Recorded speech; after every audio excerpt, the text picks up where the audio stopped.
Qatar es uno de los 10 países más ricos del mundo. Impulsado por sus vastos recursos petroleros y gasíferos en el Golfo Pérsico, el país logró convertirse en una potencia regional y hoy cuenta con un Producto Interno Bruto de 180.000 millones de dólares.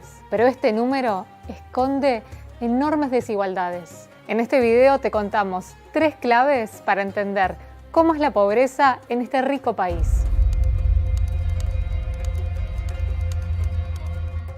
Primero, hay que hablar del gran salto económico que dio Qatar. Hace un siglo, en 1922, este pequeño estado del Golfo era una tierra prácticamente inhabitada, un humilde asentamiento de pescadores y recolectores de perlas. Pero para 1939 la economía catarí estaba a punto de dar un giro radical. Se habían encontrado una de las mayores reservas de petróleo del mundo. Este fue el punto de partida para que desde la segunda mitad del siglo XX las arcas cataríes se llenaran a un ritmo veloz. Y en 1971, cuando Qatar declaró su independencia y dejó de ser un protectorado de Reino Unido, el Producto Interno Bruto del país ya rondaba los 400 millones de dólares. Hoy, esta cifra es de 180.000 millones de dólares, es decir, que hubo un aumento del 45.000%. Y esto se debe principalmente a que además del petróleo, Qatar cuenta con una de las mayores reservas de gas natural del mundo. Y estas materias primas hoy representan más de la mitad de los ingresos del país. Así es como Qatar comenzó rápidamente a transformarse e invertir en infraestructura y suntuosos edificios en medio del desierto. Y esto atrajo tanto a inversores como a trabajadores migrantes. Según las estadísticas oficiales, Qatar ha logrado eliminar virtualmente la pobreza, pero hay otra realidad que afecta a una buena parte de la población migrante.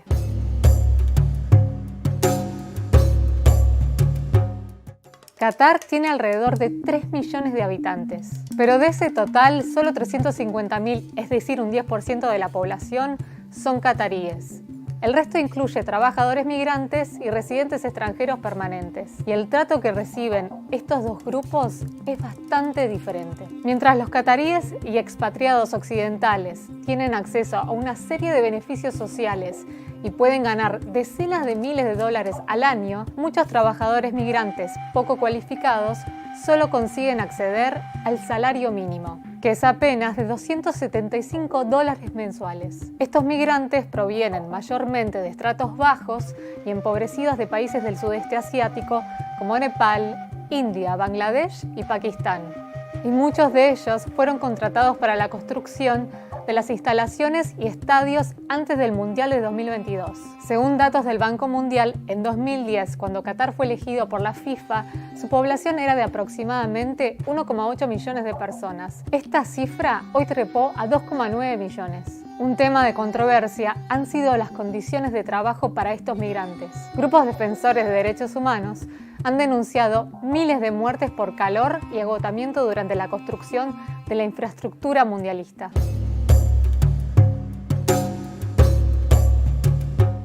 Ante la creciente presión internacional, Qatar introdujo modificaciones en su sistema laboral. En 2020 se convirtió en el primer país árabe en abolir el kafala, un controvertido sistema de patrocinio al que muchos califican como una especie de esclavitud moderna. Bajo este sistema, muchos migrantes debían pagar unas tasas exorbitantes de contratación a sus reclutadores, entre 500 y 3.500 dólares para poder trabajar en Qatar. Y si un empleado cambiaba de trabajo sin autorización, podía llegar a enfrentar cargos penales y ser deportado. Incluso los empleadores a veces confiscaban el pasaporte de sus empleados, forzándolos en la práctica a permanecer de forma indefinida en el país. Como parte de su regulación en materia de derechos laborales, Qatar impuso multas a las empresas que confiscaron los documentos a sus empleados. Además, en 2021, Qatar introdujo un salario mínimo para todos los trabajadores independientemente de su nacionalidad. Pero pese a estos progresos, muchas organizaciones de derechos humanos señalan que los abusos aún persisten. Human Rights Watch denunció que los trabajadores extranjeros todavía sufren deducciones salariales punitivas e ilegales y que pueden llegar a quedarse sin documentos por causas ajenas a ellos cuando los empleadores no cumplen con los procesos de residencia. Otro informe de Amnistía Internacional señala que a pesar de los avances, muchos siguen enfrentándose a condiciones agotadoras y a menudo son objetos de abusos atroces, como la violencia física y sexual. Por ejemplo, de las 105 trabajadoras domésticas entrevistadas por Amnistía Internacional, 40 de ellas dijeron que recibieron insultos, bofetadas y que incluso fueron escupidas por sus empleadores.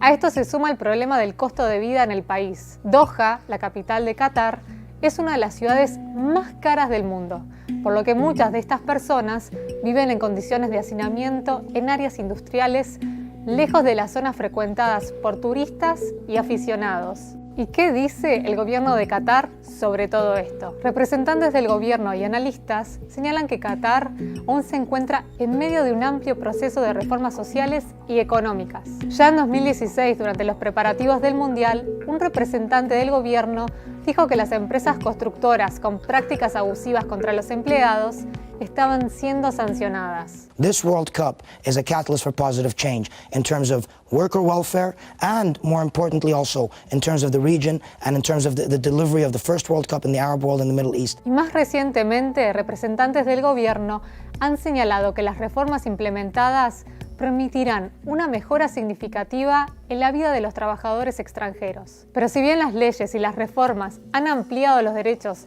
de estos trabajadores, muchas organizaciones de derechos humanos insisten en que no es suficiente y reclaman una indemnización para los trabajadores muertos o heridos durante los preparativos del Mundial.